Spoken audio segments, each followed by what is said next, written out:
Hello everyone, আমরা দুজনে না দীপাবলির আগের দিন চলে গেছিলাম আমাদের বাড়ির পাশেই না একটা মেলা বসেছে, সেটা হলো বাজির মেলা। তো সেখান থেকে বাজি কিনতে গেছিলাম। আর বাজি কিনতে যাওয়ার আগে এই যে দেখতে পাচ্ছ প্রদীপগুলো, এগুলো না জলে ডুবিয়ে রেখেছিলাম। তো এখন উপর করে রেখে যাচ্ছি যাতে বাজার থেকে এসে দেখি প্রদীপগুলো শুকিয়ে গেছে।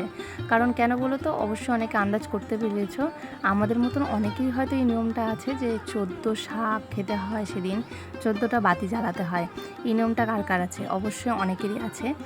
তারপর বাড়িতে এসে সমস্ত প্রদীপগুলো এসে দেখি শুকিয়েও গেছে যথারীতি। আর তারপরে দুজন মিলে একসাথে সলতে ভরে তেল দিয়ে প্রদীপগুলো এক এক করে সমস্ত কিন্তু জ্বালিয়ে নিয়েছি এদিকে।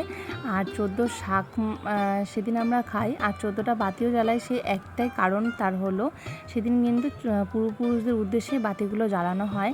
তো সেই জন্য এই প্রদীপগুলো কিন্তু গোটা বাড়ির চারপাশে দেওয়া হয়। বিশেষ করে ঘরের বাড়ির দুয়ারের সামনেই, তুলসীতলা, বাড়ির চারিদিকটাতে এরকম প্রদীপ দিয়ে 14টা প্রদীপ দিয়ে সাজানো হয়।